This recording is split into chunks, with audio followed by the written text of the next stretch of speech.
What's up, everybody? So I got a new one. This is called the punishment model. I want to start talking about this in dog culture.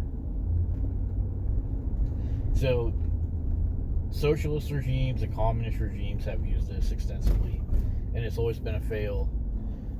The punishment model is right now being scrutinized by lots of different people in our society too. But the punishment model that's what dog culture uses. So kind of an example would be like a narcissist family where they don't really set up incentives to do good and habits and hobbies that everybody loves. It's like, you better do good or dad's going to be mad. You better do good or mom's going to be mad. Or they don't like what you did. You didn't mow the lawn right, so you're not getting dinner. It's all about a top-down control punishment model. Instead of setting up incentives and setting it up so people like to do what they're doing, it's all about, if you don't do it our way, you're going to be punished. It's kind of like a dad that wants his son to be a lawyer, but the son wants to be, a singer or a football player. The dad is just like getting mad, and I'm not going to give you approval. Get out of my house. You live by my rules or nothing. And it's like, that's a good example from society. It's all about punishment. And dog culture does this too. Like, everybody thinks that when a pit bull attacks a kid, that the owner is going to get punished. And everybody thinks that if a dog is shitting all over the trails, that the Forest Service guy is going to give them a fine, and it's all going to be great. But the punishment never happens. The dog owners can always get away with stuff, and it's a complete fail. A good example from society right now that everybody is talking about is the Epstein client list. Everybody wants to punish those clients. They're going to get justice. So stupid. Back in the 2000s, the reasons those women were attracted to Epstein is because they had problems at home, and they were even recruiting each other to go be giving massages for Epstein's clients. So there was an environment created for all that stuff to happen, and people think they're going to fix it by getting this list, the Epstein list. Give us that list and we're going to get justice. While you sit at home blabbering on Facebook about it. It's the same thing with the dog attacks. A dog attacks a kid, another dog, and then people will say, well, we need to put those people in jail. We need to charge them with murder if their dog kills a kid. That is the most brain dead thing ever. It sounds legitimate. It sounds like that kind of sounds good because it's vengeance. You kill a toddler with your dog, then we're gonna put you in prison. No, they're gonna go to trial. The pit bull lobby is gonna defend them. A bunch of people are gonna make money off of this. They're gonna go get a GoFundMe to get money so that they can go to trial for their pit bull. Taxpayers are gonna dump money into this.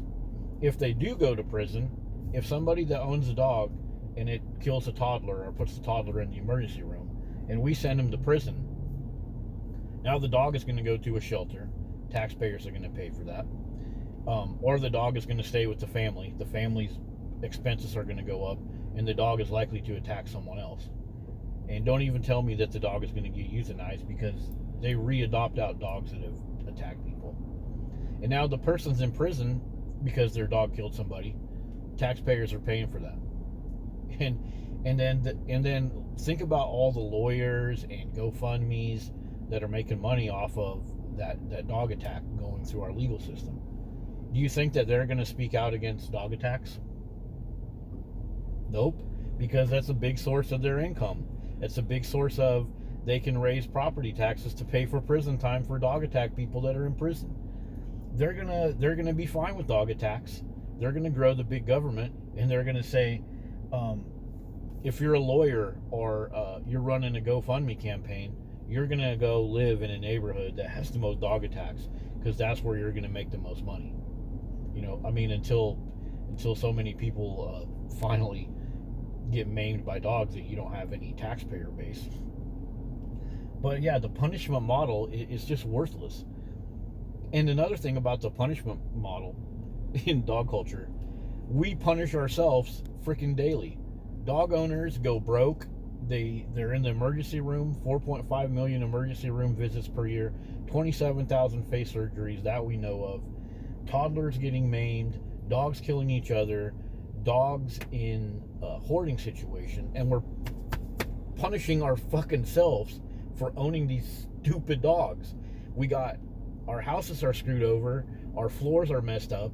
Go to a dog owner's house and their budget for cleaner is through the roof. They stink, their breath stinks, their house stinks, their cars stink. They're punishing themselves. They're owning more and more dogs, and they don't freaking learn from the punishment. I mean, take the state of Texas. They are punishing themselves with all these dog attacks on their little kids. Texas is one of the worst states. Recently, a little black girl was killed by 3 Rottweilers in a daycare. And what are they going to do about it? Nothing. They're going to keep... They got several Rottweiler charities right there in the city where the Rottweiler killed the girl. They're going to keep punishing themselves for making the stupid decision of worshiping a dog, and they don't respond to the punishment. Does that make any sense?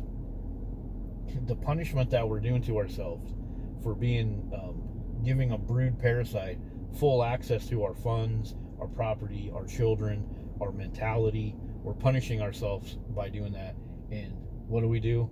We keep fucking doing it. So yeah, the punishment model that is being applied in dog culture, it's socialism, it's communism, it's a failed model, and it's just another thing about dog culture that's absolutely stupid and ridiculous.